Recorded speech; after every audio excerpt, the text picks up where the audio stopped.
आज हम जानेंगे हमारे प्राचीन ग्रंथ हैं उनके बारे में। परमपिता परमात्मा का निज और मुख्य नाम ओम है। इससे हमने प्रारंभ किया है। आर्यों की महान विद्या, अर्थात हम सभी आर्य हैं और यह देश, यह राष्ट्र आर्यवर्त होता था। हमारी वो महान विद्या हमसे लुप्त होती रही, हम भूलते रहे। तो आज कहाँ पहुँच गया है देश, ये आप सभी जानते ही हैं। लेकिन ये पीढ़ी दर पीढ़ी जो विद्या का एक पारंपरिक तौर पे शिक्षा जो चलती थी, गुरु शिष्य और फिर आगे की आगे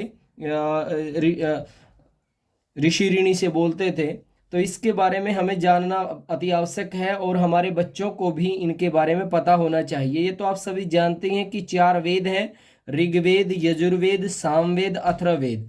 कहते हैं कि जो ऋग्वेद है वो सृष्टि के प्रारंभ में एक ऋषि हुए हैं, ऋषि अग्नि, उनकी आत्मा में ज्ञान हुआ। और ऋग्वेद के जो ऋषि माने गए हैं वो ऋषि अग्नि माने गए हैं। और ऋग्वेद में ज्ञान है, यानी कि जो ऋग्वेद का विषय है वो ज्ञान है, ज्ञान आप इसको बोल सकते हैं। यजुर्वेद ऋषि वायु द्वारा दिया गया है और इसमें कर्म है, कर्म कांड इसमें है। सामवेद, तीसरा वेद सामवेद है। इसे आप जो कर्मानुसार हम बात करें तो कर्मानुसार आपको पता होना चाहिए, ऋग्वेद, यजुर्वेद, सामवेद। सामवेद के जो ऋषि हैं वो ऋषि आदित्य हैं और इसमें उपासना विषय के बारे में बताया गया, उपासना के बारे में बताया गया है। अथर्ववेद ऋषि अंगिरा द्वारा दिया गया है और इसमें विज्ञान दिया है, इसमें विज्ञान विषय है। 6 अंग हैं, शिक्षा, कल्प, व्याकरण, निरुक्त, छंद, ज्योतिष। 6 उपांग हैं, पूर्व मीमांसा, वैशेषिक, न्याय, योग, संख्या और वेदांत। इसे 6 दर्शन भी इन्हें बोलते हैं, यानी पूर्व मीमांसा दर्शन जिसके ऋषि हैं जैमिनी मुनि, जैमिनी ऋषि आप कह सकते हैं। वैशेषिक दर्शन में कणाद मुनि है और न्याय दर्शन के गौतम मुनि है। योग के महर्षि पतंजलि हैं। संख्या दर्शन के कपिल मुनि और वेदांत दर्शन के व्यास मुनि जी हैं। वेद और उपवेद, ऋग्वेद का जो उपवेद है वो आयुर्वेद है और आयुर्वेद का जो विषय है वो वैदिक शास्त्र है। यजुर्वेद का उपवेद धनुर्वेद है और धनुर्वेद का जो विषय है वो राजनीति विद्या है। सामवेद का उपवेद गांधर्व वेद है और इसका विषय गान विद्या है। अथर्ववेद का जो उपवेद है वो अर्थवेद है और इसका जो विषय है वो शिल्प विद्या है। इन्हें आप याद करने का प्रयास करें, आप इन्हें नोट कर सकते हैं, स्क्रीनशॉट ले सकते हैं।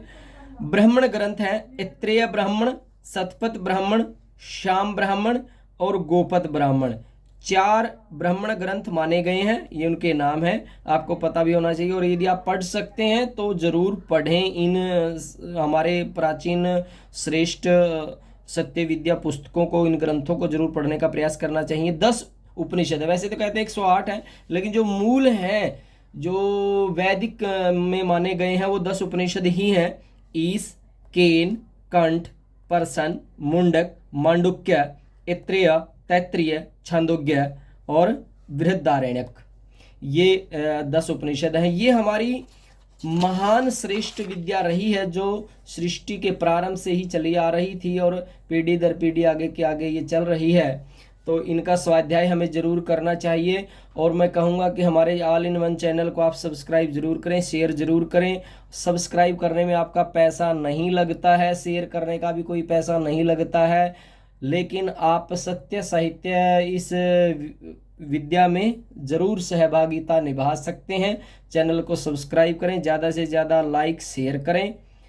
आपने यदि सब्सक्राइब कर दिया तो इसके लिए आपका बहुत बहुत धन्यवाद, और नहीं किया तो कर दीजिए और दूसरों को भी आप प्रेरित कीजिए। इस विद्या के बारे में, इन ग्रंथों के बारे में हम सभी को पता होना चाहिए। आप सभी को नमस्ते जी।